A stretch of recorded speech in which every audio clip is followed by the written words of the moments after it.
어머니, 이제 도둑질까지 하세요? 제 다이아 반지 어디 숨기셨어요? 그 말에 제 등줄기가 서늘해졌습니다. 이 집은 제가 피땀 흘려 마련한 곳입니다. 그런데 이제 그 집에서 방세를 내야 하는 신세가 되었다고요.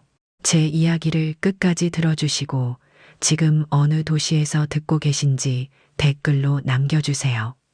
제 이야기가 어디까지 닿을 수 있을지 저도 궁금합니다. 저는 김순희입니다. 올해 67, 평생 자식 하나만 바라보고 살아온 어머니였습니다. 그리고 오늘 낮 그 자식에게 7억짜리 아파트를 증여했습니다. 손끝이 떨리는 순간 도장도 제대로 찍지 못해 몇 번이고 다시 눌렀습니다. 그래도 마음은 후련했습니다. 이제 얘네가 잘 살아가겠지. 그렇게 믿었으니까요. 하지만 그날 밤 거실로 나오자 며느리가 의자에 앉아 있었습니다. 형광등 불빛이 너무 밝게 비쳤고 김치 냉장고에서는 낮은 웅 소리가 흘러나왔습니다. 어머니 잠시만요. 말투는 공손했지만 눈빛은 딱딱했습니다. 저는 멈춰 섰습니다. 그녀는 무릎에 얹은 서류철을 넘기며 말했습니다. 앞으로는 명의도 저희고 생활비도 저희가 책임지는 구조니까요.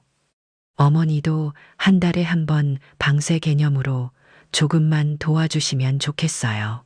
저는 아무 말도 못했습니다. 그 말 한마디가 저를 완전히 나무로 만들었습니다. 김치 냉장고의 울림은 점점 커졌고 벽시계는 틱, 탁, 시간을 너무 뚜렷하게 가리켰습니다. 그녀는 말을 이었습니다. 이해해 주시죠. 요즘 저희도 너무 빠듯해서요. 저는 고개만 끄덕였습니다. 그 이상 뭘 할 수 있었을까요? 그날 밤은 거의 한숨도 못 잤습니다. 가슴이 조여왔고 침대 위 이불은 아무리 덮어도 차가웠습니다. 새벽 4시 반쯤 조용히 일어나 거실로 나왔습니다. 그리고 작은 가방에 제 물건을 챙겼습니다. 혹시나 싶어 현관 비밀번호를 눌러봤지만 삐빅삐빅 오류음만 울렸습니다. 뒷덜미가 뻣뻣해졌고 몸이 굳은 듯 움직이지 않았습니다. 혹시 내가 이미 이 집에서 쫓겨난 걸까? 관리실로 내려갔습니다. 경비실 옆 복도에는 미세한 먼지 냄새가 났고 복도는 새벽 특유의 싸늘한 기운으로 가득했습니다. 어머니 무슨 일 있으세요? 경비실 창문 너머로 오만수 아저씨가 물었습니다. 저는 작게 웃으며 말했습니다. 아, 비밀번호가 바뀐 것 같아서요. 그는 당황한 표정으로 종이를 확인하고 말했습니다. 네, 어제 오후에 따님분께서 변경 요청하셨네요. 여기 확인 서명도 있으시고요. 따님이라는 단어가 가슴을 더 아프게 찔렀습니다. 며느리는 제 딸이 아니었습니다. 그리고 이제 그 딸도 저를 집 밖으로 밀어냈습니다. 엘리베이터로 다시 올라왔을 때 복도 한편에 제 짐이 놓여 있었습니다. 빨래 바구니, 김치통 이불, 그리고 어머니 유품이 담긴 나무 상자까지. 현관 앞 센서 등이 켜졌고 잠시 후 아들이 방에서 나왔습니다. 잠옷 바람에 머리는 헝클어져 있었고 눈도 제대로 못 마주치며 말했습니다. 엄마, 벌써 준비 다 하셨어요. 저는 차분하게 물었습니다. 현관 비밀번호는 왜 바뀌었니? 그는 머뭇거리며 대답했습니다. 그게 우리도 이제 신혼이고 생활이 복잡해지니까 서로 좀 분리하는 게 좋지 않을까 해서. 저는 그 말을 들으며 숨이 턱 막히는 느낌을 받았습니다. 그래, 그럼 나는 이제 이 집에서 하숙하는 사람이었구나. 그는 아무 말도 못했습니다. 그 침묵이 더 큰 모욕이었습니다. 김치 냉장고가 다시 한번 웅 하고 울렸습니다. 그 소리가 귓가에 깊이 파고들었습니다. 5분쯤 후 택시를 불렀습니다. 비는 조용히 내리고 있었고 아파트 앞 가로등 불빛에 빗방울이 반짝였습니다. 짐을 옮기는 내내 아무도 도와주지 않았습니다. 오직 경비 아저씨만이 멀리서 저를 바라보고 있었습니다. 어디 가세요? 어머님 이 시간에 그냥 시골 좀 다녀오려 해요. 그는 말없이 고개만 끄덕였습니다. 택시 안은 습기 찬 냄새가 가득했고 운전기사는 목적지를 물었습니다. 저는 천천히 대답했습니다. 강원도, 원주, 어머니 계시던 한옥이요. 그곳은 20년 전부터 비어있던 집이었습니다. 지붕은 내려앉고 마루는 썩어 있었고 겨울이면 바람이 틈새로 들어왔습니다. 하지만 지금은 그 어떤 공간보다 따뜻하게 느껴졌습니다. 왜냐고요? 그 집만은 아직 제가 내쫓기지 않은 곳이니까요. 여러분이라면 어떠셨을까요? 자식에게 집을 주었더니 이렇게 문 밖으로 나가게 된다면 그 마음 견딜 수 있으시겠어요? 시골집에 도착한 건 새벽 3시가 넘어서였습니다. 강원도 원주 외곽 어머니가 돌아가시고 20년 넘게 비워진 그 집이었습니다. 택시에서 내리자 비는 이미 작아졌지만 지붕에서 떨어지는 빗물 소리는 여전히 한 박자씩 울리고 있었습니다. 나무 대문은 녹슨 채 절반쯤 열린 상태로 덜컥거렸고 신발을 벗고 들어선 마루는 삐걱하고 소리를 냈습니다. 온돌은 당연히 꺼져 있었고 공기는 오래된 된장 냄새와 곰팡이 냄새로 가득했습니다. 벽에는 어머니 생전 붙여놓으신 달력의 일부가 아직 남아 있었고 2007년 3월이라는 숫자가 희미하게 보였습니다. 짐을 안쪽 방에 들여놓고 잠시 앉아봤습니다. 차가운 바닥에 엉덩이가 닿자 몸 전체가 쪼그라드는 느낌이 들었습니다. 하지만 그 차가움이 이상하게도 위로가 되었습니다. 이 집은 적어도 저를 밀어내지 않으니까요.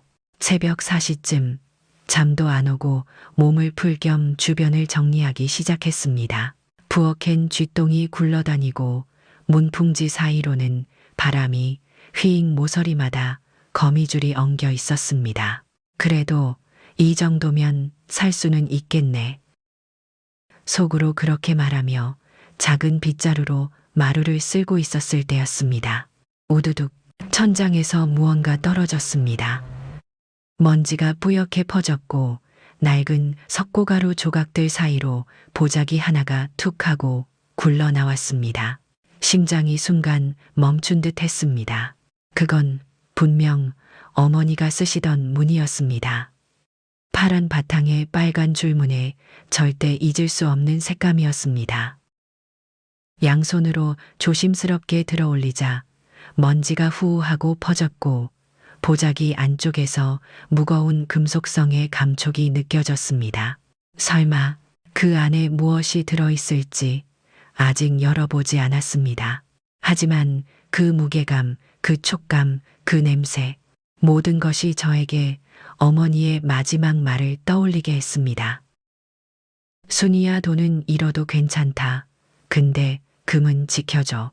그 말이 왜 생각났는지 모르겠습니다. 하지만 그 순간 저는 왠지 모를 두려움과 묘한 희망 사이에서 멈춰 섰습니다. 밖에서는 비가 여전히 지붕을 때리고 있었고 벽시계의 초침 소리는 더욱 또렷해졌습니다. 틱탁, 틱탁. 지금 이 순간 여러분이라면 열어보시겠어요? 아니면 아침까지 기다리시겠어요? 보자기를 조심스럽게 펼쳤습니다. 한 겹, 두 겹, 천이 풀릴수록 먼지가 흩날렸고 마지막 층을 들추는 순간 금속의 묵직한 반짝임이 눈에 들어왔습니다. 순간 숨이 멎는 줄 알았습니다. 그건 제가 한 번도 만져본 적 없는 노란빛의 덩어리였습니다. 작은 벽등 아래서 그 물건은 조용히 반짝이고 있었고 손끝으로 살짝 만졌을 때 무게와 차가움이 동시에 느껴졌습니다. 이게 진짜 금이야. 무의식적으로 중얼였습니다. 하지만 안에 있는 건 한 개가 아니었습니다. 하나, 둘. 보자기 안엔 모두 6개의 금괴가 꼼꼼히 쌓여 있었습니다. 손이 떨리기 시작했습니다. 무서웠습니다. 기뻤습니다. 믿기지 않았습니다. 어머니, 이걸 왜 남기신 거예요? 그 질문은 밤새도록 제 머릿속에서 울렸습니다. 아침 해가 들기 전 저는 금괴를 다시 싸서 제 가방 깊숙이 넣었습니다. 그리고 강원 시외버스 정류장으로 향했습니다. 바람은 차가웠고 시내버스 안에서는 초등학생들의 웃음소리가 들렸습니다. 그 속에서 저는 가방을 꼭 끌어안은 채 도시로 가는 길을 달렸습니다. 서울에 도착한 건 오전 10시를 넘겨서였습니다. 처음엔 어디를 가야 할지 몰라 휴대폰으로 금 감정과 매입 관련 키워드를 검색했습니다. 가장 리뷰가 많은 곳을 골라 조심스럽게 방문했습니다. 도심의 건물은 차가운 유리로 가득했고 엘리베이터 안 거울에 비친 제 모습은 여전히 촌스러웠습니다. 어서 오세요. 어떤 도움 드릴까요? 직원이 다가와 물었습니다. 이거 감정 좀 부탁드려요. 가방에서 조심히 꺼낸 보자기를 테이블 위에 올렸습니다. 직원의 표정이 순간 달라졌습니다. 그는 조심스럽게 장갑을 끼고 금속 측정기와 저울을 가져왔습니다. 순도 99.9입니다. 무게도 일정하고 아주 훌륭한 상태네요. 그럼 이거 팔 수 있을까요? 직원은 고개를 끄덕였습니다. 오늘 시세 기준으로 계산 드릴게요. 잠시만 기다려주세요. 그가 자리를 비운 사이 제 심장은 계속 두근거렸습니다. 내가 지금 정말 어마어마한 일을 하고 있는 걸까? 30분 뒤 직원이 돌아와 말했습니다. 전체 합계 이체 수수료 포함해서 195억 8천만 원입니다. 네, 계좌로 이체 도와드릴게요. 신분증 있으실까요? 저는 떨리는 손으로 주민등록증과 통장을 건넸습니다. 서류에 서명할 때 펜 끝이 계속 흔들렸습니다. 서류가 정리되고 은행으로 같이 이동했습니다. 거기서 다시 본인 확인과 절차가 이어졌고 계좌의 최종 금액이 입금되었습니다. 스마트폰에 찍힌 숫자를 보고 저는 말을 잃었습니다. 2조 58링링링링링링링 10억 단위의 돈을 태어나서 처음 보았습니다. 하지만 저는 그 순간 깨달았습니다. 이 돈이 저를 위한 것이 아니라는 걸. 이건 어머니가 제 삶을 다시 시작하라고 남기신 기회였습니다. 그리고 나 같은 사람처럼 세상에서 밀려난 아이들에게 길을 만들어 줄 수 있는 기회라는 걸요. 은행 로비에 앉아 진한 커피를 한 모금 마시며 저는 생각했습니다. 이 돈으로 뭘 할까? 어떻게 쓸까? 그보다 먼저 지켜야 할 게 있었습니다. 내가 나인 것을, 내가 사람으로 산다는 것을. 그 순간부터 저는 변호사를 찾기 시작했습니다. 그리고 누군가를 위한 장학재단을 꿈꾸게 되었습니다. 이 모든 건 보자기 하나에서 시작된 일이었습니다. 여러분이라면 이런 금을 손에 넣었다면 어떻게 하셨을까요? 서울시청 근처 지하철 3호선 출구로 나왔을 때 바람이 얼굴을 세차게 때렸습니다. 유리 건물들 사이 낮은 회색 간판에 쓰인 법률사무소 박민지라는 글자가 유독 또렷하게 보였습니다. 엘리베이터를 타고 올라가며 스마트폰 화면을 다시 확인했습니다. 입금 내역, 거래 기록, 금 시세, 그리고 적어둔 메모, 기부 목적 자산 운용 상담, 증여, 세금 포함, 법적 보호 가능한 장치 문의. 문이 열리자 작은 대기실이 보였고 접수대 너머에서 한 여성이 고개를 들었습니다. 김순희 어르신 맞으시죠? 말투는 부드럽고 표정은 또렷했습니다. 저는 박민지 변호사입니다. 이쪽으로 오시죠. 안쪽 회의실은 햇빛이 잘 들지 않아 조용하고 차분한 분위기였습니다. 이야기 다 들었습니다. 미리 연락 주셔서 정리도 해뒀고요. 그녀는 노트북을 열고 제 메모를 받아 적기 시작했습니다. 우선 기부금으로 장학재단을 만들 수 있습니다.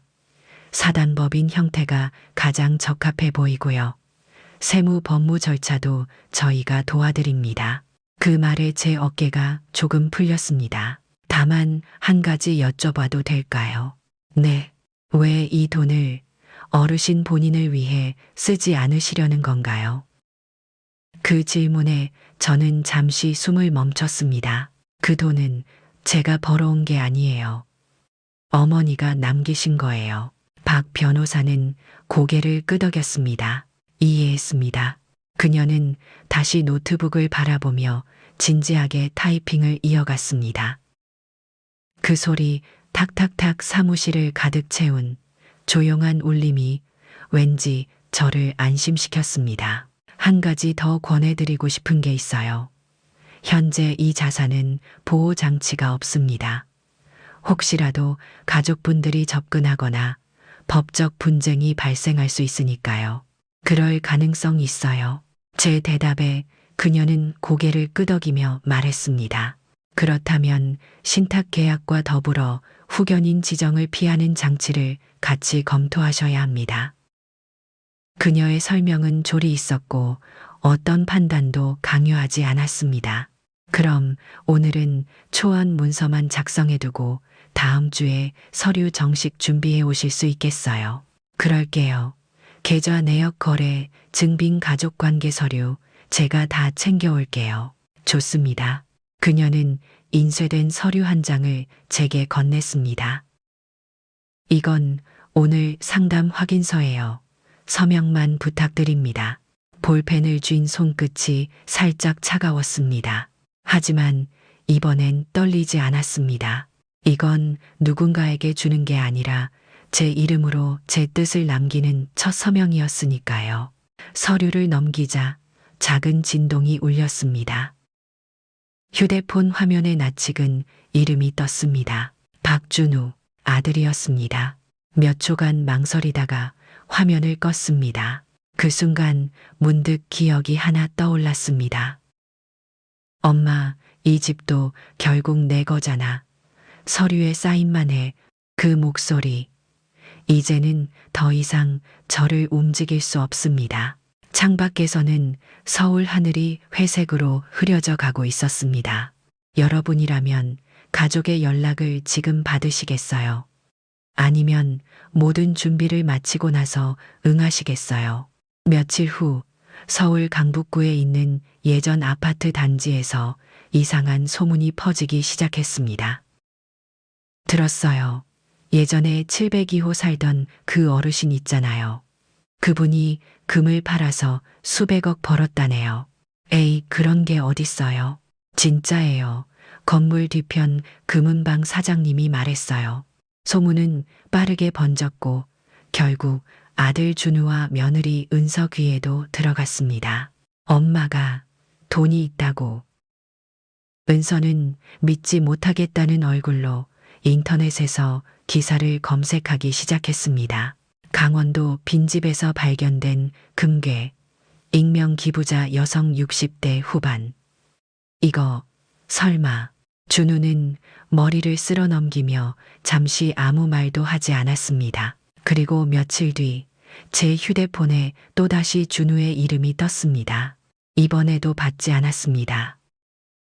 그날은 박민지 변호사와 두 번째 미팅이 있던 날이었습니다.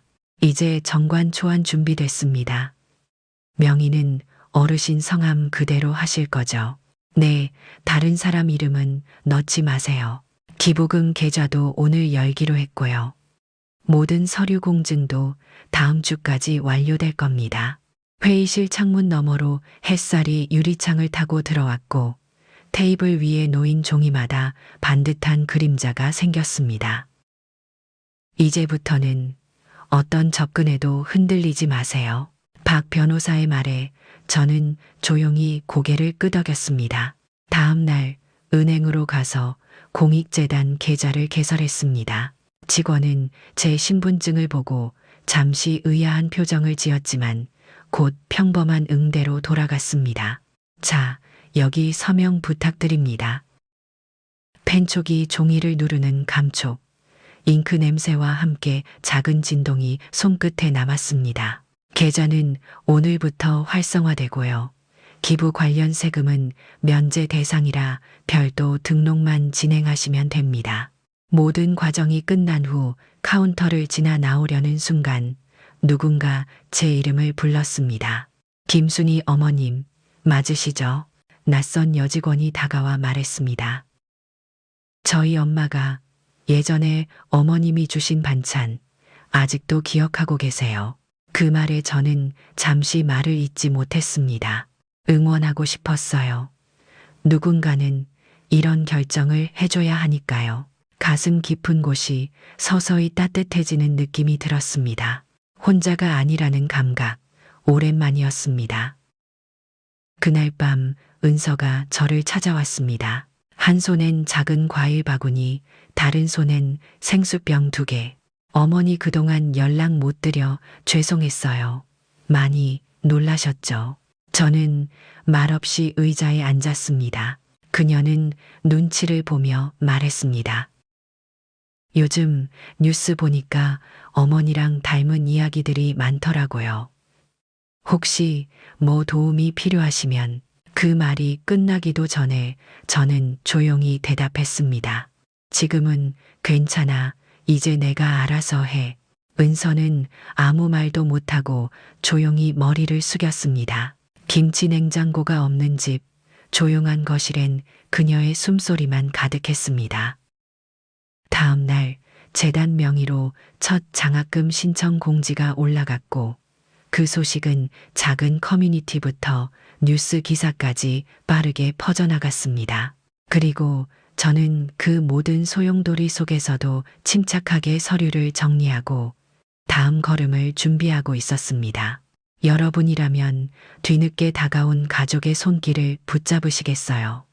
아니면 새로운 길을 더 단단히 걸어가시겠어요? 어머니, 이번 주 토요일 점심 식사 가능하실까요? 은서의 문자였습니다. 짧고 정중했지만 그 속엔 뭔가 조심스러운 긴장감이 느껴졌습니다. 며칠 전 과일 바구니를 들고 찾아온 그 얼굴, 그리고 아무 말 못하던 눈빛이 계속 머릿속을 맴돌았습니다. 장소는 어머니 편하신 곳으로 정해주세요. 준우도 같이 갈게요. 그 문자를 읽으며 저는 잠시 망설이다가 한 줄만 보냈습니다. 북촌 골목 안에 있는 콩나물국밥집. 토요일 12시. 토요일. 바람은 따뜻했지만 마음은 조심스러웠습니다. 북촌의 오래된 식당은 작고 조용했습니다. 창틀엔 먼지가 쌓여 있었고 김치찌개의 향이 은은히 퍼졌습니다. 먼저 도착한 저는 창가 자리에 앉았습니다. 김치 냉장고 소리는 없었지만 그 공간엔 익숙한 따르릉 벨소리와 숟가락 부딪히는 소리가 배경처럼 깔려 있었습니다. 정확히 12시 5분 은서와 준우가 도착했습니다. 어머니 기다리게 해서 죄송해요. 은서는 환한 얼굴로 인사했지만 준우는 고개만 살짝 숙인 채 조용히 제 맞은편에 앉았습니다. 이 집 예전에도 같이 온 적 있죠. 은서가 말했습니다. 준우 오빠 생일날 어머니가 생선전 직접 부쳐서 여기까지 싸오셨던 거 기억나요? 그 말에 저는 숟가락을 내려놓았습니다. 기억은 그 순간 그대로 떠올랐습니다. 전을 담았던 반찬통 지하철에서 넘치지 않게 휴지로 꽁꽁 싸맸던 손, 그리고 식당에서 나눴던 짧은 웃음. 그땐 고마웠어요. 진심으로. 은서의 눈가가 살짝 젖어 있었습니다. 요즘 들어 많은 생각을 했어요. 내가 너무 어리석었다는 것도 어머니 마음을 몰랐다는 것도요. 저는 말없이 그녀를 바라보았습니다. 그때 준우가 입을 열었습니다. 엄마, 우리 다시 시작할 수 있을까? 그 말은 따뜻하기보다는 어딘가 어색했습니다. 그 말 뒤에 무언가가 붙을 것 같은 예감. 그리고 예상은 틀리지 않았습니다. 은서가 조심스레 가방을 열더니 작은 서류 봉투를 꺼냈습니다. 사실 이건 나중에 말씀드리려고 했는데요. 그녀의 손끝이 서류 위를 천천히 쓸었습니다. 집 관련해서 이전 서류 중에 누락된 부분이 있어서요. 이걸 어머니가 한 번만 확인해 주시면. 그 말에 숟가락 소리가 멈췄습니다. 식당 안엔 라디오에서 흘러나오는 트로트 음악과 옆 테이블 어르신들의 웃음소리만이 들렸습니다. 저는 천천히 말했습니다. 내가 아직 그 집 서류에 이름이 남아있던가? 아니요, 그건 아닌데요. 그냥 행정상 확인 절차라서요. 은서는 웃으며 대답했지만 그 웃음엔 뭔가 억지로 눌러 담은 조급함이 느껴졌습니다. 이걸 왜 식당에서 꺼냈니? 제 목소리는 차분했지만 단호했습니다. 이야기를 하러 온 거 아니었니? 은서는 말이 막힌 듯 입술을 꽉 물었습니다. 준우는 고개를 숙인 채 젓가락만 만지작거리고 있었습니다. 숟가락 끝이 사기 그릇에 부딪히며 딸깍딸깍 작은 소리를 냈습니다. 그 소리가 이 자리의 진심과 거리를 정확히 알려주는 것 같았습니다. 여러분이라면 이런 자리에 계속 앉아 계시겠어요? 아니면 그냥 자리에서 일어나시겠어요? 식당을 나선 건 음식이 다 식기도 전이었습니다. 은서가 무언가 더 말하려 했지만 저는 가볍게 고개를 숙이고 자리를 털고 일어났습니다. 잘 먹었다. 이제 나는 갈게. 조용히 말한 뒤 테이블에 놓인 서류 봉투를 그녀 쪽으로 밀어놓았습니다. 북촌 골목길을 걷는 동안 차가운 바람이 뺨을 스쳤고 지나가는 사람들, 대화 소리가 저 멀리 메아리처럼 퍼졌습니다. 그 순간 제 마음엔 한 가지 생각만 맴돌았습니다. 이젠 준비할 때다. 바로 택시를 타고 그 아파트 단지로 향했습니다. 관리사무소는 예전처럼 그 자리에 있었습니다. 유리문 너머로 접수대 직원의 얼굴이 보였고 저를 보자 순간 눈이 커졌습니다. 김순희 어르신 아니세요? 저는 문을 열며 말했습니다. 잠깐 시간 괜찮으세요? 확인하고 싶은 게 있어서요. 그녀는 자리에서 일어나 안으로 저를 안내했습니다. 무슨 일이신가요? 작년 9월 중순쯤 702호 출입 비밀번호 변경 요청서가 누구 이름으로 들어갔는지 기록을 좀 확인하고 싶어요. 그녀는 당황한 표정으로 컴퓨터를 켜고 파일을 찾기 시작했습니다. 아, 네, 있네요. 9월 14일 오전 10시 38분 입주자 대표 가족 명의로 변경 요청 들어왔습니다. 담당자 사인도 같이 있네요. 그 서류 복사 가능할까요? 외부 요청은 원칙상 어렵긴 한데 어르신 경우는 예외로 해드릴 수 있을 것 같아요. 그녀는 조심스럽게 복사기를 작동시켰고 문서가 나오는 동안 사무실에는 프린터 돌아가는 소리만 울렸습니다. 위임자 최은서 세대 702호 사유 가족 내부 조정 처리자 윤현숙. 이 문구들이 하나씩 눈에 들어왔습니다. 그 종이를 받아들고 저는 또 한 가지 요청을 했습니다. 그리고 그날 엘리베이터 이용 기록도 있을까요? 몇 시에 누가 로비에서 올라갔는지. 있긴 한데요. 그건 경비실 쪽에 있을 거예요. 제가 연락드려 볼게요. 5분쯤 후 경비실에서 오만수 씨가 올라왔습니다. 어르신, 오랜만에 뵙네요. 어디 편찮으신 건 아니시죠? 아니요, 그냥 그날 기록이 좀 필요해서요. 그는 말없이 고개를 끄덕이며 작은 노트북을 켰습니다. 9월 14일. 맞죠. 오전 10시 37분 지하 1층에서 702호로 엘리베이터 올라갔고 당일 오후엔 702호 세대 출입 제한 요청도 있네요. 그 화면 캡처 가능할까요? 제가 인쇄해 드릴게요. 조금 뒤 A 사용지 한 장이 제 손에 들어왔습니다. 그 종이를 두 손으로 꼭 쥐었습니다. 차가운 사무실 안온돌도 없고 김치 냉장고도 없지만 그 순간만큼은 제 안이 서서히 뜨거워지는 걸 느꼈습니다. 더 이상 울지 않을 겁니다. 더 이상 참지 않을 겁니다. 이건 감정이 아니라 사실입니다. 그리고 그 사실을 지켜낼 수단이 이제 제 손에 있습니다. 고맙습니다. 이 은혜 절대 잊지 않겠습니다. 관리소장을 향해 고개 숙인 뒤 저는 종이를 접어 가방에 넣고 조용히 계단을 내려왔습니다. 엘리베이터 버튼을 누르지 않았습니다. 걸어서 내려가는 이 시간이 마치 내 결심을 다지는 의식 같았으니까요. 여러분이라면 이제 뭘 하시겠어요? 가만히 계시겠어요? 아니면 시작하시겠어요? 한밤중 한옥안 작은 스탠드 등 하나만 켜져 있었습니다. 방 안은 조용했고 창밖에서는 바람이 문풍지를 간간히 흔들고 있었습니다. 나는 자리에 앉아 낡은 노트북을 꺼냈습니다. 아니, 노트북이 아니라 진짜 공책입니다.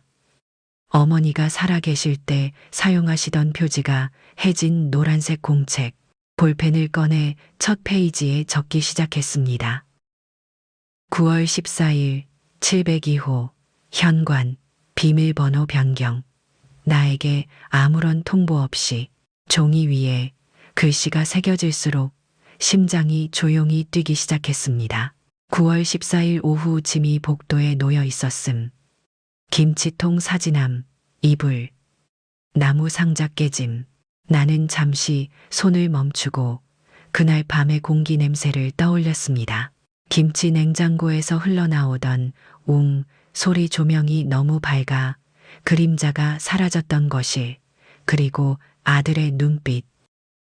9월 15일 관리사무소 방문. 비밀번호 변경자 최은서 요청, 사유 가족 내부 조정. 그날 직원의 목소리는 조심스러웠지만 더 이상 나를 보호하려 하진 않았습니다. 9월 20일 박민지 변호사 상담 시작. 금매각 내역 전달. 기부 의사 확인. 펜 끝이 종이를 긁을 때마다 그 작은 마찰이 내 안에 고요하게 쌓였습니다. 10월 3일 엘리베이터 이용 기록 확보. 오전 10시 37분 지하 1층에서 702호로 직행. 10월 4일 식당에서 만남. 은서의 사과 후 문서 제시 행정상 확인 절차. 명목. 그 페이지 끝에 나는 작게 한 문장을 더 썼습니다. 사과는 미끼였다. 그렇게 쓰고 나니 가슴이 조여왔습니다. 하지만 눈물은 나지 않았습니다. 오히려 어머니가 내 어깨에 손을 얹고 계신 듯한 느낌이 들었습니다. 가장 외로운 순간, 가장 고요한 기록. 김이 빠진 보이차 한 잔이 옆에서 미지근하게 식어갔고 달력은 오늘이 10월 6일임을 말해주고 있었습니다. 나는 마지막으로 하루 계획을 썼습니다.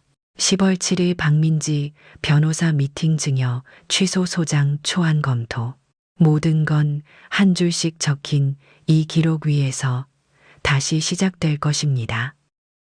벽시계의 초침이 틱탁 울릴 때마다 나는 더 단단해졌습니다. 여러분은 어떻게 기억을 정리하시나요? 글로 적으시나요? 아니면 마음속에서만 품고 계신가요? 이른 아침 법률사무소 박민지를 다시 찾았습니다. 구름이 얇게 깔린 서울 하늘 아래 빌딩 유리창마다 햇빛이 퍼져 있었고 복도에는 커피 향이 은은하게 감돌고 있었습니다. 회의실 문을 열자 박 변호사가 자리에서 일어나 맞이했습니다. 어서 오세요, 어르신. 예정보다 일찍 오셨네요. 밤새 정리가 돼서요. 이제는 미루고 싶지 않아요. 테이블 위에는 제가 보내둔 모든 자료가 정리되어 있었습니다. 비밀번호 변경 요청서, 엘리베이터 기록, 식당 대화에 대한 기록 노트 금 매각 내역과 입금 내역 재단 설립 관련 서류 사본까지 그녀는 한 장씩 넘기며 말했습니다. 모든 문서는 법적 요건을 갖췄습니다. 증여 계약 직후 배제 물리적 퇴거 유도, 생활 기반 차단, 배신과 부당행위에 따른 증여, 취소 사유로 충분합니다. 저는 조용히 고개를 끄덕였습니다. 가장 중요한 건 어르신이 본인의 의지로 이 절차를 밟고 있다는 증거예요. 그건 이미 확보되어 있으니까 걱정 마세요. 그녀는 파일 중간에서 2장짜리 초안 문서를 꺼냈습니다. 이게 오늘 검토하실 내용입니다. 문장 하나하나 다시 읽어드릴게요.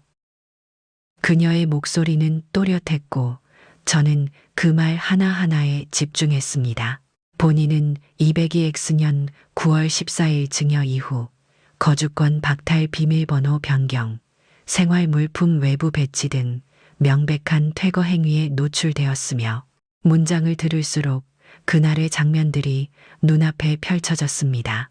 복도에 놓인 이불 꾸러미, 김치통에 차가운 손잡이, 현관문 앞 켜진 센서 등 아들의 말없는 눈빛, 그 모든 것이 이 글 속에 조용히 녹아 있었습니다.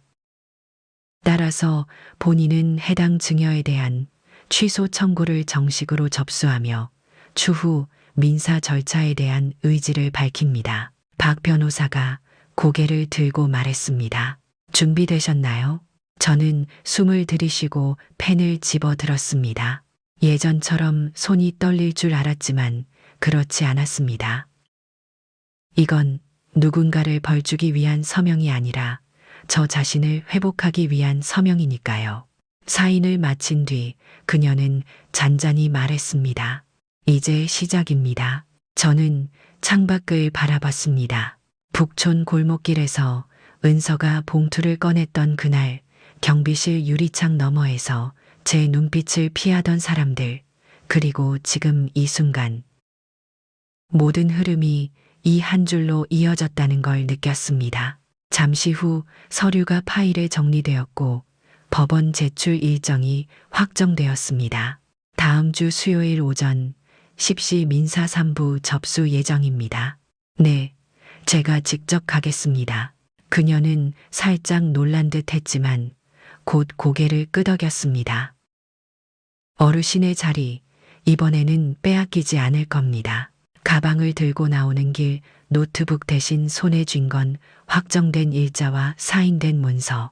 그 안에는 내가 내 삶을 다시 찾겠다는 조용한 다짐이 담겨 있었습니다.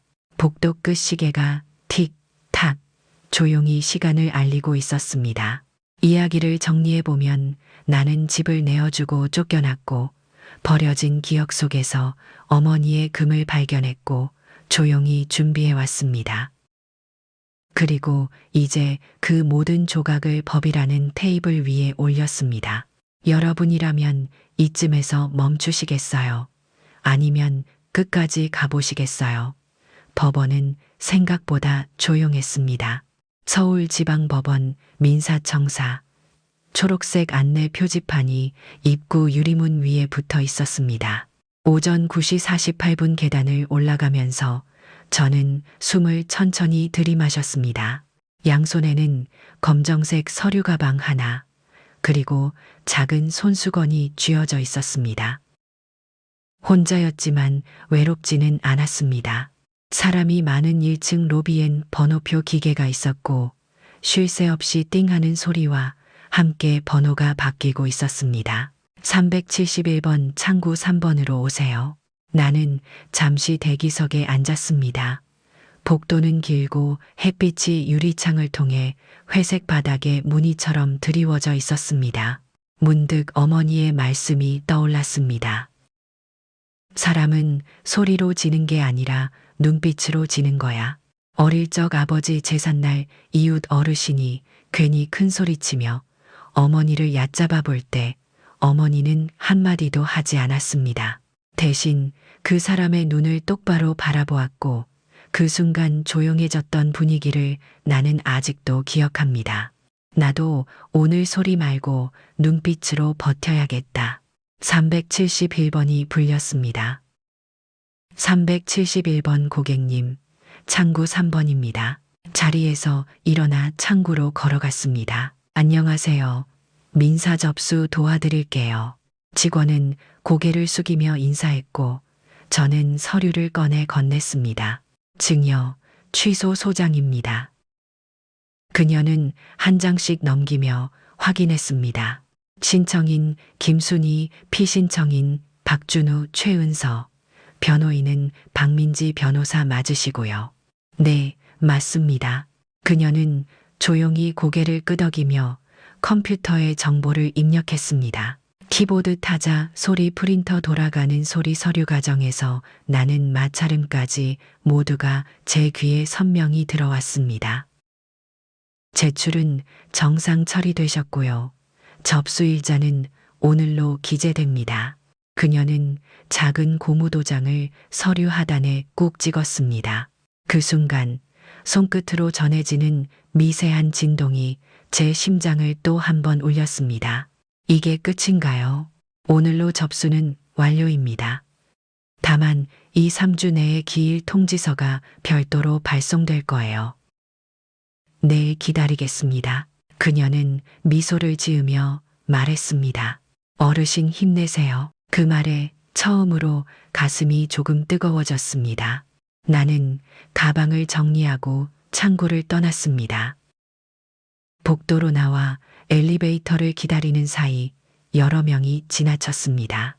그들 중 몇 명은 제 얼굴을 슬쩍 바라보다 고개를 숙이고 지나갔습니다. 나는 그 눈길을 외면하지 않았습니다. 대신 그들을 조용히 바라보며 생각했습니다. 그래, 이 싸움은 소리로 이기는 게 아니라 기록으로, 시선으로, 태도로 이기는 거야. 엘리베이터 문이 열렸고 안에 아무도 없었습니다. 천천히 타고 닫힌 버튼을 눌렀습니다. 거울에 비친 제 얼굴은 놀랍도록 차분했습니다. 여러분이라면 이런 순간에 어떤 표정을 지으시겠어요? 두려움일까요? 아니면 단단한 확신일까요? 법원을 나서자 햇살이 조금 더 따뜻해져 있었습니다. 바로 집으로 돌아가려다 나는 문득 마음이 바뀌었습니다. 그 골목, 그 건물, 한 번쯤 다시 마주보고 싶었습니다. 택시를 타고 강북구의 그 아파트 단지로 향했습니다. 창밖으로는 은행나무 잎이 노랗게 물들고 있었고 길가엔 아이들 몇 명이 자전거를 타며 웃고 있었습니다. 단지 앞에 도착하니 예전 그대로의 풍경이었습니다. 조경은 조금 더 정돈돼 있었고 현관 유리문은 여전히 햇빛을 반사하며 반짝였습니다. 잠시 서성이다가 1층 경비실로 향했습니다. 유리문 너머 오만수 씨가 안쪽에서 컵을 들고 있었습니다. 눈이 마주치자 그는 깜짝 놀란 표정으로 문을 열었습니다. 어르신, 어떻게 오셨어요? 그냥 근처에 일이 있어 들렀어요. 혹시 차 한 잔 괜찮을까요? 물론이죠. 어서 들어오세요. 경비실 안은 따뜻했습니다.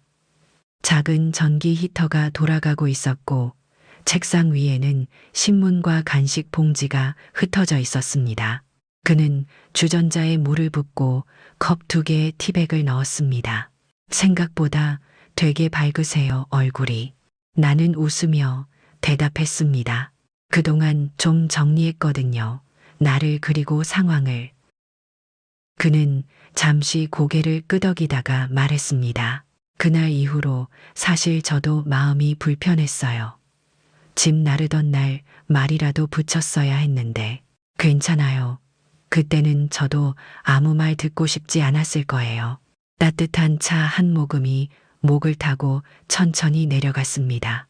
은은한 보리차 향이 경비실 안에 퍼졌고 시계는 조용히 11시를 가리키고 있었습니다. 그는 컵을 내려놓고 조심스레 말을 이었습니다. 근데 오늘 보니까 회장님 같으세요. 진짜예요. 자세도 눈빛도. 그 말에 나는 작게 웃었습니다. 이제야 내가 나로 돌아온 것 같아서요. 그 순간 경비실 창밖으로 702호 베란다가 보였습니다. 거기에는 흰 커튼이 드리워져 있었고 한동안 비어 있었던 화분에 새로운 꽃이 놓여 있었습니다. 다시 그 집에 돌아가고 싶으세요? 그의 질문에 나는 천천히 대답했습니다. 돌아가고 싶은 게 아니라 빼앗긴 걸 돌려받고 싶어요. 그게 집이든 나든. 그는 고개를 끄덕이며 말했습니다. 이번엔 아무도 어르신을 함부로 못할 거예요. 나는 자리에서 일어나며 가방을 들었습니다. 오늘 이야기 고마워요. 이 말 들으려고 온 건지도 몰라요. 경비실을 나와 다시 계단을 내려오며 나는 생각했습니다. 그때의 나는 침묵하는 피해자였다. 하지만 지금은 말을 고르는 사람이다. 여러분이라면 예전 기억이 깃든 장소로 다시 걸어가실 수 있겠어요? 아니면 그냥 새로운 길만 찾으시겠어요? 그날 오후 휴대폰이 울렸습니다. 번호는 저장되어 있지 않았지만 화면에 뜬 발신지 강남구라는 문구가 무언가를 직감하게 했습니다. 전화를 받자 익숙한 목소리가 들려왔습니다. 어머니 소송까지 가실 줄은 몰랐네요. 은서였습니다. 그녀의 말투는 예전과 달랐습니다. 부드러움을 가장한 단단함, 미소 뒤에 숨겨진 칼날. 저희도 가만히 있진 않을 거예요. 이건 명예훼손이고 부당한 공격입니다. 나는 아무 말도 하지 않았습니다. 그녀는 말을 이었습니다. 이미 법무팀에 맡겼고요. 필요하다면 맞소송도 가능하다고 하시네요. 어머니가 이걸 감당하실 수 있을까요? 침묵은 길었고 그 침묵 속에서 나는 더 단단해졌습니다. 그럼 결과로 뵙죠. 안우온. 전화가 끊기자 손에 들고 있던 컵이 살짝 흔들렸습니다. 차는 미지근했고 기분도 그와 비슷했습니다. 그 길로 박민지 변호사를 다시 찾았습니다. 그럴 줄 알았습니다. 그녀는 미리 준비해둔 파일 하나를 꺼냈습니다. 명예훼손 대응 역소송 대비 계획서입니다. 나는 놀라서 물었습니다. 언제부터 준비하고 있었나요? 어르신이 이건 가족 이야기예요 라고 말하셨던 날부터요.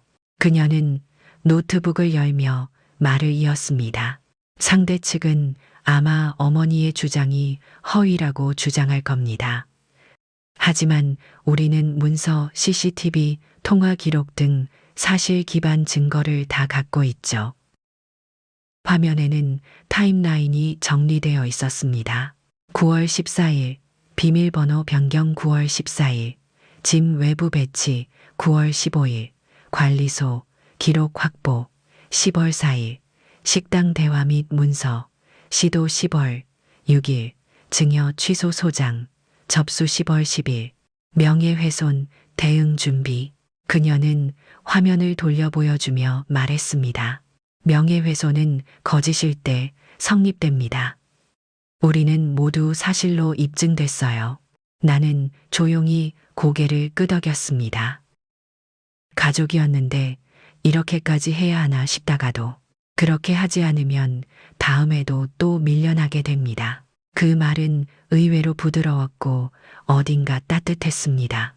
이젠 말이 아니라 기록이 증거가 어르신을 지켜줄 겁니다. 그녀는 A사용지 한 장을 꺼내 펜과 함께 내밀었습니다. 상대 측에 대한 반응은 이 문장 하나면 충분합니다. 나는 그 종이를 읽었습니다. 어떤 대응도 법과 절차로 받겠습니다. 그 말을 따라 나는 조용히 적었습니다. 어떤 대응도 법과 절차로 받겠습니다. 그 문장을 쓰고 나니 가슴이 조금 가벼워졌습니다. 변호사는 말없이 따뜻한 차 한 잔을 건넸습니다. 그날 저녁이 되어가는 창밖을 보며 나는 생각했습니다. 이젠 물러서지 않는다. 다만 소리치지도 않는다. 여러분이라면 가족이 칼을 겨눌 때 어떻게 맞서시겠어요? 소리로, 눈빛으로, 아니면 기록으로. 법원에 제출된 피신청인의 맞소송 서류는 일주일 만에 저에게 도착했습니다.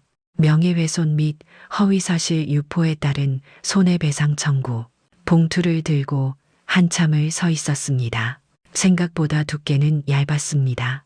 박민지 변호사에게 바로 전달하자 그녀는 서류를 훑으며 고개를 저었습니다. 예상보다 약하네요. 이건 공격이라기보다 지연용 또는 압박용입니다. 법적으로 의미 있나요? 내용 자체에 실체가 없습니다. 주장만 있고 입증 가능한 증거는 없어요. 그래도 이걸 받으니까 기분이 이상하네요. 그녀는 차분하게 대답했습니다. 당연해요. 공격이 아니라도 고소라는 단어는 사람을 흔들게 하니까요. 나는 웃었습니다. 흔들리진 않을게요. 이제는 며칠 후 첫 번째 변론기일 통지가 도착했습니다. 10월 28일 오전 11시 서울지방법원 재호민사실. 그날이 가까워질수록 제 마음은 오히려 조용해졌습니다.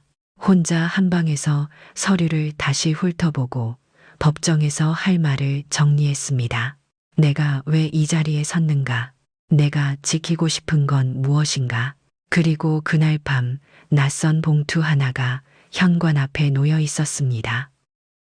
보낸 사람 없이 하얀 종이 봉투에 볼펜으로 써내려간 짧은 문장.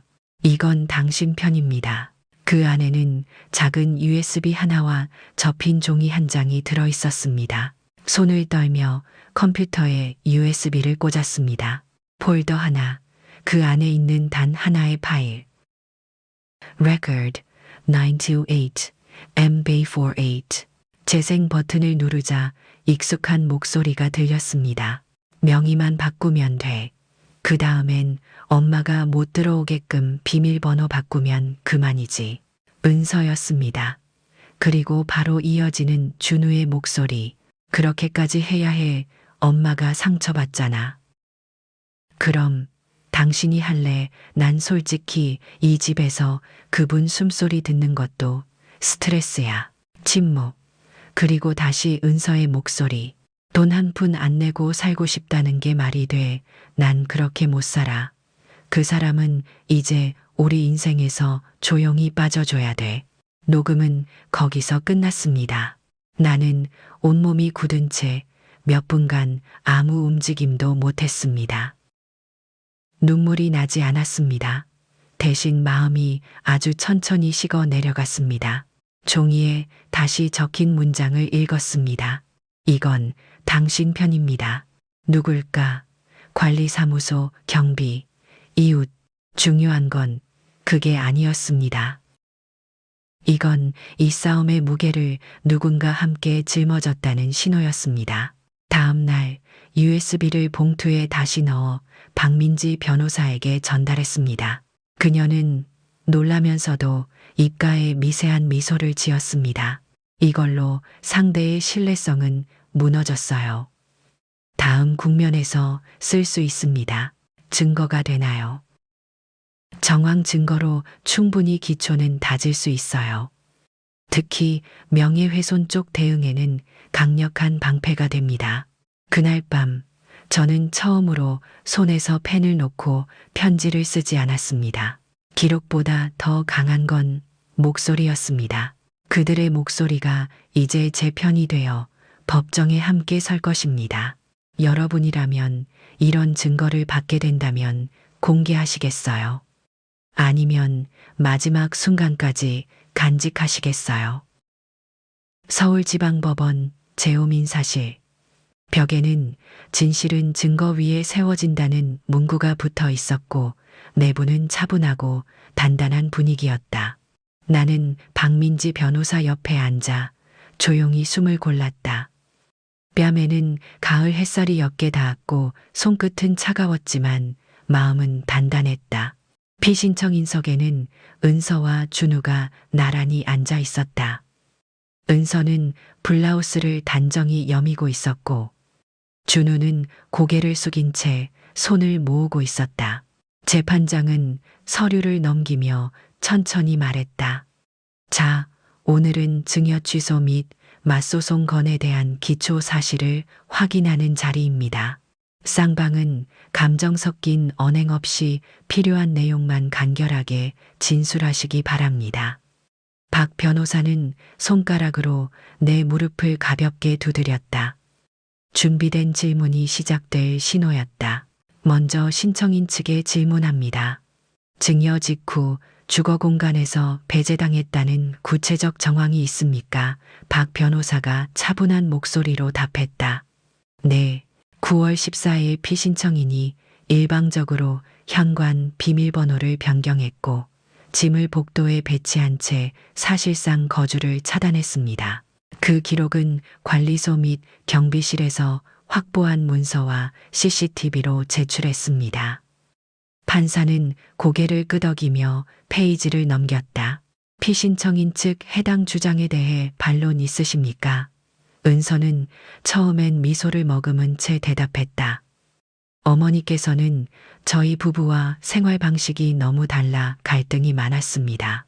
그래서 일시적으로 공간을 분리한 것이지 쫓아낸 것은 아닙니다. 그 순간 박 변호사가 조용히 입을 열었다. 그럼 묻겠습니다. 공간 분리를 위한 비밀번호 변경과 짐 외부 배치는 왜 신청인에게 사전 통보 없이 이루어졌습니까? 은서는 눈을 깜빡이며 말을 멈췄고 준우는 얼굴이 붉어졌다. 박 변호사는 이어서 또렷이 말했다. 공간 분리라는 의도였다면 왜 짐을 현관 복도에 배치했는지, 왜 그날 아침 아들이 택시를 불러주겠다고 말했는지 피신청인은 설명하실 수 있습니까? 법정 안공기는 가늘고 긴장감으로 채워졌다. 은서는 더듬거리며 답했다. 그건 그날 상황이 좀 복잡해서. 그 말을 끝맺기도 전에 재판장이 말했다. 이 사안은 양측 주장의 신빙성 판단이 핵심입니다. 양측은 향후 7일 이내에 본인의 입장을 정리한 서면 진술서를 제출하십시오. 특히 의도성에 대한 설명은 최대한 구체적으로 적어주시기 바랍니다. 박 변호사는 고개를 숙이며 알겠습니다. 라고 짧게 대답했다. 나는 그녀의 옆모습을 보며 마음속으로 감탄했다. 말 한마디 없이 상대를 밀어붙이는 기술. 그녀는 소리를 높이지 않았지만 방 안에서 가장 무거운 존재처럼 느껴졌다. 법정에서 나오는 길, 나는 가방끈을 꼭 쥐었다. 엘리베이터 안에선 아무 말도 하지 않았지만 내 안에서는 문장이 조용히 떠오르고 있었다. 이 싸움의 중심은 감정이 아니라 정리된 기록이다. 고요한 복도 반사된 햇빛, 그리고 아무 말 없는 준우의 뒷모습. 나는 그 모든 것을 눈에 담으며 계단을 내려왔다. 여러분이라면 그날의 말 없는 표정을 어떻게 기억하시겠어요? 눈물로 분노로 아니면 침묵 속에 남기는 기록으로 밤이 깊어가고 있었다. 법정에서 돌아온 후 집에 불을 켜지 않은 채 마루에 앉았다. 고요한 방 안에 벽시계 초침 소리만이 일정하게 울렸다. 나는 천천히 서랍을 열어 하얀 편지지와 검은색 펜 하나를 꺼냈다. 박민지 변호사가 말한 것처럼 나는 이제 내 목소리를 내야 했다. 그것도 말이 아니라 문장으로, 감정이 아니라 사실로. 무릎 위에 종이를 펼치고 펜촉을 대자 손끝이 약간 떨렸다. 하지만 그 떨림은 두려움에서 온 것이 아니라 긴장의 여운이 남은 것이었다. 첫 문장은 짧았다. 나는 202X년 9월 14일 내가 낳은 아들의 집에서 쫓겨났다. 그렇게 쓰고 나니 다음 문장이 이어졌다. 비밀번호는 내가 모르는 번호로 바뀌었고 내 짐은 현관 복도에 가지런히 놓여 있었다. 종이 위에 적히는 문장들이 하나씩 과거를 꺼내어 놓는 것 같았다. 나는 시간을 구분해가며 날짜와 장소 등장, 인물 말투, 그리고 그때의 기분까지도 최대한 구체적으로 적었다.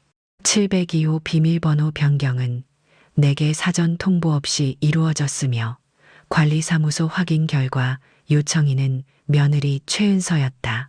그날 오후 아들은 내게 택시를 불러주었고 나는 비를 맞으며 집을 떠났다. 식당에서의 대화 당시 며느리는 확인 서류라며 봉투를 내밀었고 나는 그 자리에서 느꼈다. 사과는 진심이 아니었다. 그 문장을 적을 땐 펜 끝이 힘을 얻은 듯 또박또박 내려앉았다. 밖에서는 빗방울이 몇 개씩 지붕을 두드리고 있었다. 나는 잠시 펜을 멈추고 작은 난로 옆에 놓인 찻잔을 들었다. 식어버린 보리차는 이미 온기를 잃었지만 그것조차 위로가 되었다. 종이를 다시 펴고 이어서 썼다. 나는 어떤 폭력도 행사하지 않았고 오직 내 권리만을 찾으려 한다. 나는 이 집을 자식이 잘 살아가길 바라는 마음으로 넘겼지만 그들은 그 공간에서 나를 지워버렸다. 나는 마지막 문장을 천천히 썼다. 나는 이 기록으로 내 인생의 조각을 다시 회복하고자 한다. 그리고 내 이름을 적고 날짜를 썼다. 10월 28일 김순희. 다음 날 아침 나는 약속된 시간에 박민지 변호사의 사무실을 다시 찾았다. 그녀는 내가 건넨 봉투를 조심스럽게 열어 한 줄 한 줄 읽어내려갔다. 종이 넘기는 소리가 조용한 회의실에 또렷하게 들렸다. 그리고 다 읽은 뒤 고개를 들고 말했다. 어르신, 이 정도면 됩니다. 이제 판이 기울기 시작했어요. 나는 작게 고개를 끄덕였다. 그녀는 말없이 봉투를 다시 접고 파일에 끼웠다. 그 시각 어딘가에서는 은서가 불안에 빠져 있었다. 박준우의 지인 중 한 명이 너네 그때 말한 거 혹시 녹음된 거 아냐라는 말을 꺼냈고 은서는 얼굴이 하얘졌다고 한다. 그날 저녁 그녀는 몇몇 지인들에게 연락을 돌리며 혹시 누가 엄마 쪽으로 뭘 보냈는지 추적하기 시작했다. 하지만 이미 늦었다. 법은 속도를 따지지 않는다. 기록과 타이밍, 그리고 정확성이 모든 것을 지배한다. 나는 다시 창문을 열었다. 한옥마당에 감나무 잎이 조금씩 떨어지고 있었고 공기는 차분하게 차가웠다. 이 집에서 나는 드디어 나를 지키는 중이었다. 여러분이라면 누군가가 진실을 담은 작은 USB를 보내왔다면 어떻게 하셨을까요? 조용히 숨겨두시겠어요? 아니면 증거로 꺼내시겠어요? 밤 공기가 서늘했다. 창문을 닫지 않은 마루 끝에서 나는 작은 담요를 덮은 채 앉아 있었다. 불을 켜지 않아 방 안은 어둠에 익숙해진 눈으로만 형체가 잡힐 뿐이었다. 멀리서 들리는 벌레 소리와 벽시계 초침 소리만이 나를 감싸고 있었다. 내일은 두 번째 변론기일이다. 특별히 더 준비할 건 없었다. 박 변호사가 모든 걸 정리해뒀고 나는 그저 진실을 지키기 위해 입을 다물거나 열거나 하면 되는 날이다. 하지만 이상하게도 오늘은 마음이 무겁지 않았다. 오히려 가볍지도 않았다. 그냥 고요했다. 나는 그날을 떠올렸다. 그날 밤 며느리의 말. 어머니, 가족끼리 돈 얘기하기 싫은데요. 그래도 매달 방세는 정리하고 가야죠. 그 말이 끝났을 때 내 마음 안에서 뭔가 딱하고 부러지는 소리가 들렸다. 그 뒤로 들려온 김치냉장고의 웅 소리와 현관 센서 등 불빛 아래 복도에 나란히 놓인 내 짐들. 나는 울지도 않고 화도 내지 않고 그냥 그 집을 나왔다. 한밤중에 도착한 시골 한옥에서 먼지 낀 천장 속에서 어머니가 남기신 보자기를 찾았고 그 안에 감춰진 무게에 두 손이 떨렸다. 나는 그 금을 팔고 그 돈으로 재단을 만들기로 했다. 이유는 단순했다. 나처럼 들리지 않는 존재로 살아가는 아이들에게 목소리를 만들어주고 싶었다. 그러기 위해 먼저 내 삶의 이름을 되찾아야 했다. 변호사를 찾고 서류를 정리하고 관리사무소를 다시 찾아가고 증거를 하나씩 모았다. 며느리는 웃으며 나를 식당에 불러냈고 그 자리에선 또 다른 봉투가 놓여 있었다. 그리고 나는 그 봉투를 열지 않고 자리에서 일어났다. 조용히 그러나 분명하게 법원에 제출한 첫 소장, 엘리베이터 안의 정적, 창구에서 서류에 도장 찍히는 소리. 그것들은 다 내 안에 쌓여 있었다. 그리고 며느리의 반격, 명예훼손, 허위 주장, 그들의 말은 감정을 품었지만 내 말은 기록을 품었다. 그날 밤 누군가가 보낸 USB, 익명의 편, 은서와 준우의 녹음, 비밀번호만 바꾸면 돼. 그 사람은 조용히 빠져줘야 돼. 그 말들이 내 손안에서 울렸고 나는 마침내 내 이름으로 된 문장 하나를 썼다. 어떤 대응도 법과 절차로 받겠습니다. 지금 나는 그 모든 시간을 품고 있다. 다시 울진 않는다. 하지만 다시 웃지도 않는다. 나는 지금 중간에 서 있다. 아직 끝나지 않은 이야기 앞에서 고요한 밤 초침이 틱, 탁 거리는 이 순간이 나에겐 가장 큰 준비다. 여러분이라면 인생에서 가장 깊은 밤을 어떻게 견디시겠어요? 조용히 기억을 껴안으며 보내시겠어요?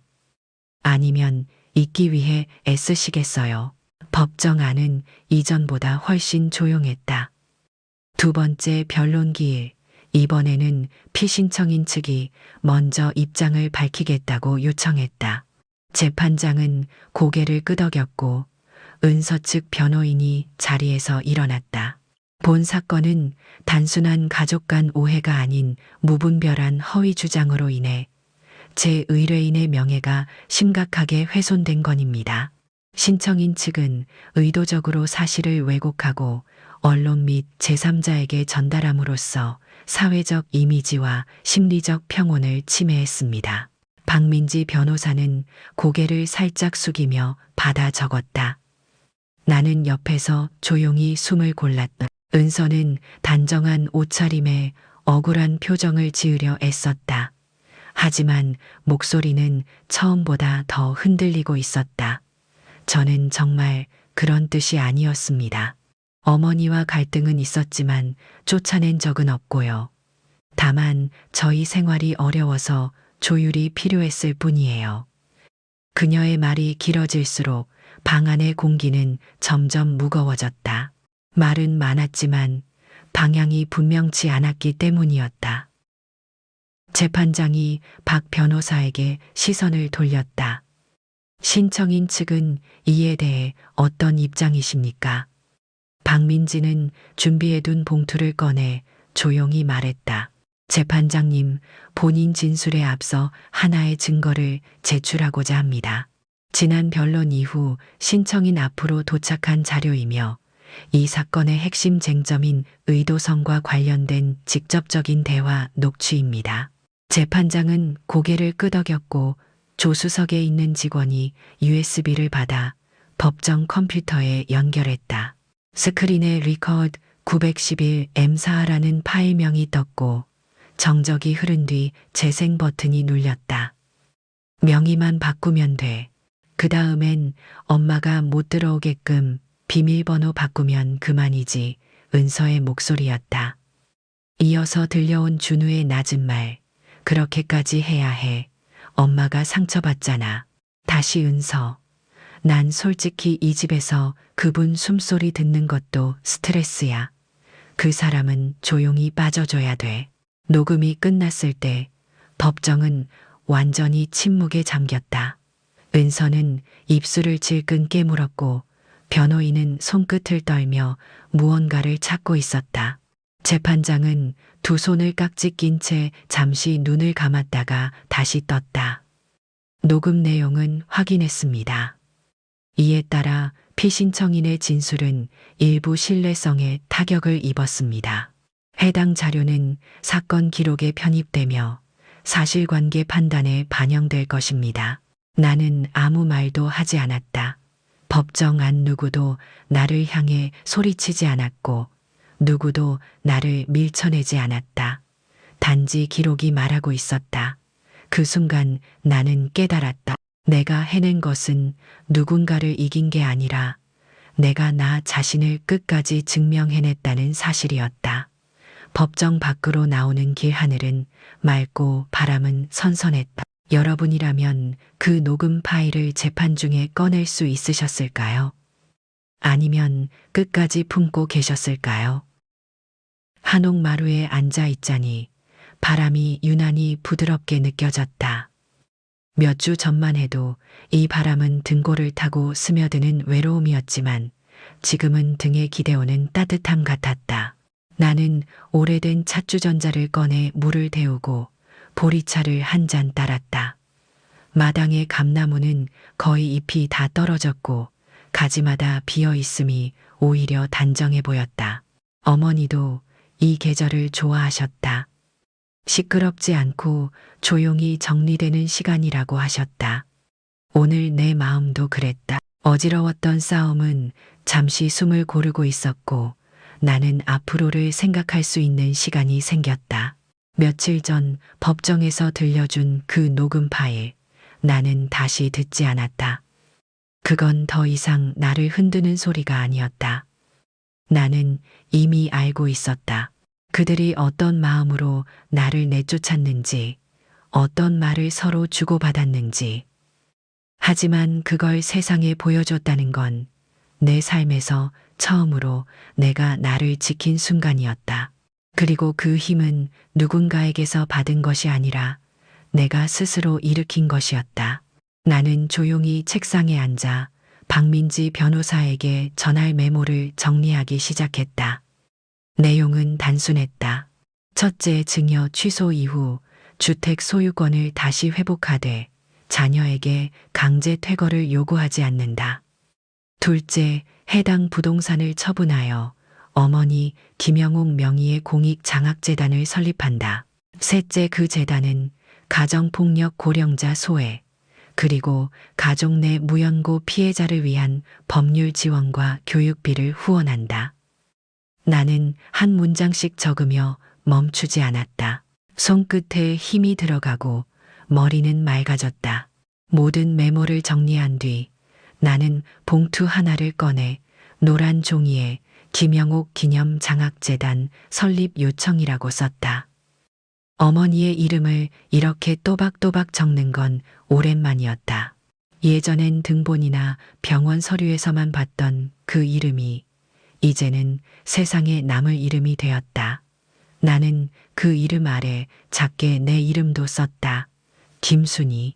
한 세대가 다음 세대를 잇는 자리, 그 시작에 두 이름이 나란히 놓였다. 전화는 하지 않았다. 직접 만나서 전하고 싶었다. 그날의 햇빛 내, 눈빛 내, 목소리까지 함께 전달되어야 의미가 있을 것 같았다. 종이를 정리하고 다시 마당에 나섰다. 가미피 하나 바닥에 떨어져 있었다. 그걸 조심스럽게 주워 종이봉투 사이에 꽂아두었다. 어머니라면 이런 잎 하나도 헛되이 버리지 않으셨을 것이다. 이제 나는 싸움이 아니라 길을 낼 것이다. 누구를 이기기 위한 길이 아니라 누군가에게 닿을 수 있는 길.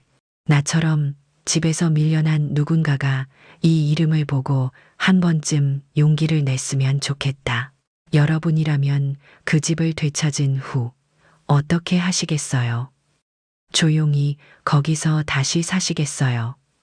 아니면 세상과 나누시겠어요?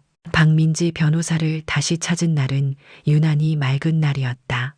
종로 사무실 앞 나무에는 노란 은행잎이 반쯤만 남아 있었고 로비 창 너머 햇빛이 바닥에 가만히 내려앉아 있었다. 나는 준비한 봉투를 가방에서 꺼내며 마음을 가다듬었다. 오늘은 무언가를 부탁하러 온 게 아니라 내 뜻을 전하러 온 자리였다. 사무실 문을 열자 그녀가 자리에서 일어나 반갑게 맞았다. 오셨어요, 어르신. 커피 한 잔 드릴까요? 오늘은 물만 마실게요. 대신 제 이야기를 먼저 들어주세요. 그녀는 웃으며 고개를 끄덕였다. 나는 봉투를 열어 정리한 메모와 제안서를 꺼냈다. 저는 이 집을 다시 제 앞으로 돌려받으면 바로 처분하고 싶어요. 그리고 그 수익금 전부를 장학재단에 쓰려 합니다. 이름은 어머니 이름으로요. 김영옥 장학재단. 박 변호사는 한참 말을 잇지 못했다. 서류를 바라보며 조용히 숨을 고르는 듯 했다. 정말 그렇게 하시겠어요? 이긴 뒤에 더 가져가려는 사람이 대부분인데 어르신은 내려놓으시네요. 나는 미소를 지으며 대답했다. 가진 걸 지키는 게 아니라 지킬 수 있는 가치를 남기고 싶어요. 돈은 다시 사라질 수 있지만 이름은 남잖아요. 그녀는 천천히 고개를 끄덕였다. 좋습니다. 제가 정관 작업과 설립 요건 정리해 드릴게요. 사무실 주소는 어르신 한옥 주소로 하시겠어요? 나는 망설임 없이 대답했다. 네, 거기서 시작했고 거기서 끝나고 싶어요. 대화가 끝난 후 사무실 창밖으로 보이는 거리, 풍경이 전과 다르게 느껴졌다. 사람들 걸음이 분주해도 내 안은 고요했다. 집으로 돌아온 뒤 나는 책상에 앉아 편지를 꺼냈다. 수신 박준우, 최은서. 나는 처음부터 끝까지 또박또박 적었다. 이 집은 다시 제 앞으로 돌아옵니다. 그러나 저는 이 집에 살지 않을 것입니다. 곧 매각 절차에 들어갈 예정이며 수익금 전액은 김영옥 장학재단에 귀속됩니다. 그 다음 문장이 오래 걸렸다. 이 결정은 복수가 아닙니다. 관계의 정리를 위한 최소한의 예의이자 제 마지막 책임입니다. 그리고 덧붙였다. 앞으로 당신들의 삶에 제가 간섭하지 않겠습니다. 다만 내 이름도 내 기억도 함부로 말하지 않길 바랍니다. 나는 편지를 봉투에 넣고 손글씨로 주소를 적었다. 우체국에 직접 가서 등기로 보냈다. 돌아오는 길 은행나무 잎 몇 장이 바람에 날려 내 발등에 닿았다. 주워들진 않았다. 흩날리는 그대로 두는 게 더 어울리는 날이었다. 그날 밤 오래된 라디오를 켰다. 맑은 국악 선율이 조용히 흘렀고 나는 창문 너머 어둠 속으로 작은 미소를 흘렸다. 더는 되묻지 않기로 했다. 나는 내 몫의 길을 걸었고 이제 그 길은 누구에게도 미안하지 않았다. 여러분이라면 이긴 다음엔 무엇을 남기시겠어요? 이름을 기억을 아니면 아무 말 없이 떠나시겠어요? 오전 9시 10분 등기소 민원실 문을 밀고 들어갔다. 대기표를 뽑고 자리에 앉아 번호판에 218번이 떴다. 내 손에는 한 장의 서류와 오래된 주민등록증, 그리고 도장을 넣은 작은 케이스가 있었다. 담당 직원은 내 이름을 확인하고 이전과는 다른 어조로 말했다. 김순희님, 오늘은 소유권 이전 완료되시는 날이시죠? 나는 고개를 천천히 끄덕였다. 창구 안쪽에서 도장 찍는 소리와 프린트 도는 소리가 반복되었고 잠시 후 그는 서류를 건넸다. 이제 이 집은 다시 김순희님 이름입니다. 축하드립니다. 나는 한참 동안 서류를 바라보다 가방에 넣었다. 축하라는 말이 낯설게 느껴졌지만 싫지는 않았다. 밖으로 나와 버스를 탔다. 창밖으로 스쳐가는 건물들, 지하철역 입구 등굣길 아이들 마스크를 쓴 채 고개를 숙이고 걷는 사람들. 그 모든 것이 오늘은 아주 멀고 조용하게 보였다. 곧 익숙한 골목이 나타났고 나는 천천히 아파트 현관 앞에 섰다. 번호를 누르고 들어가니 관리실 직원이 깜짝 놀라며 인사했다. 어르신, 다시 오셨네요. 나는 인사만 간단히 건네고 엘리베이터에 올랐다. 숫자 버튼에 손을 얹고 7층을 눌렀다. 버튼에 불이 들어오는 순간 그날의 기억이 잠시 스쳤지만 오래 머물지 않았다. 그날은 지나갔고 지금은 이날이었다. 엘리베이터 문이 열렸을 때 복도엔 아무도 없었다. 702호 앞에 섰다. 열쇠를 꺼내 문을 열었다. 낯익은 냄새가 아직 남아 있었다. 반쯤 남은 세제 말라붙은 먼지, 창문으로 들어온 약한 빛이 바닥에 누워 있었다. 나는 신발을 벗고 천천히 들어갔다. 거실 중앙에 섰다. 아무 말 없이 숨만 천천히 들이마셨다. 그 후 모든 창문을 열었다. 거실, 주방, 작은 방, 안방. 바람이 하나둘 들어왔고 커튼이 들썩였다. 서랍을 열었다. 아무것도 없었다. 싱크대를 닫고 거울을 닫고 책장을 한번 쓸었다. 마치 먼지보다 더 오래 쌓여있던 기억을 닦아내는 것 같았다. 잠시 후 주방에서 김치 냉장고 앞에 섰다. 전원을 다시 연결하자 웅 하는 익숙한 소리가 공간을 채웠다. 나는 그 앞에 앉아 조용히 손을 얹었다. 김치도 없고 김장도 없지만 그 안에는 나의 계절이 다시 돌아올 준비를 하고 있었다. 서랍에서 수건 하나를 꺼내 가장자리에 묻은 얼룩을 닦았다. 방금 이사 온 사람처럼 나는 조용히 이 집을 천천히 다시 내 것으로 만들고 있었다. 그 누구도 보지 않는 이 순간이야말로 진짜 복원이라는 생각이 들었다. 재판도 서명도 돈도 이 집을 되찾아준 수단일 뿐, 지금 내가 이곳에 숨을 쉬고 있다는 사실이야말로 해원의 시작이었다. 나는 주방 창가에 서서 햇살을 맞았다. 따뜻했다. 벽에 기대어 잠시 눈을 감았다.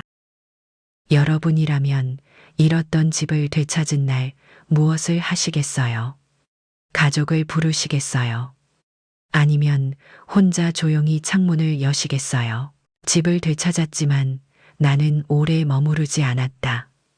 거실 창을 다시 닫고 작은 방 바닥에 앉아 잠시 숨을 고른 뒤 서랍에서 메모지를 꺼냈다. 그 위에 짧은 한 문장을 적었다. 여기는 잠시 쉬어가는 곳입니다. 이 집이 다시 내 이름으로 돌아왔다는 사실이 중요했을 뿐 이곳에서 사는 게 목적은 아니었다. 나는 그 메모지를 현관 안쪽 벽에 붙이고 방문 손잡이를 마지막으로 가볍게 쥐었다 놓았다. 그리고 조용히 문을 닫았다. 엘리베이터를 타고 내려오며 나는 창문 밖으로 북쪽 하늘을 바라봤다. 며칠 전까지는 그 하늘이 무겁고 텁텁하게만 느껴졌지만 오늘은 가볍고 흐르듯 맑았다. 택시를 타고 한옥이 있는 마을로 돌아가는 길 나는 아무 말도 하지 않았다. 기사님이 묻는 목적지만 짧게 말했을 뿐 그 외엔 창밖 풍경을 조용히 따라갔다. 주유소, 마트, 공원, 버스 정류장. 세상은 여전히 바쁘고 분주했지만 내 마음속은 아주 단순해져 있었다. 집에 도착하자 해가 지기 시작했다. 마당에 감이 몇 장이 떨어져 있었고 개나리 울타리는 잎을 다 털어낸 채 조용히 서 있었다. 나는 방 안으로 들어가 옷을 갈아입고 따뜻한 물을 끓였다. 책상에 앉아 장학재단 개소식 문구를 정리하기 시작했다. 제목은 간단했다. 김영옥 장학재단 첫 시작을 알립니다. 그 아래에는 장소, 날짜, 후원, 목적, 대상자, 선정 방식 등을 적었다. 나는 형식보다 진심을 담고 싶었다. 그래서 문장 하나하나를 소리내어 읽어보며 써내려갔다. 이 재단은 어떤 이름보다도 조용한 사람들의 이름을 기억하고자 합니다.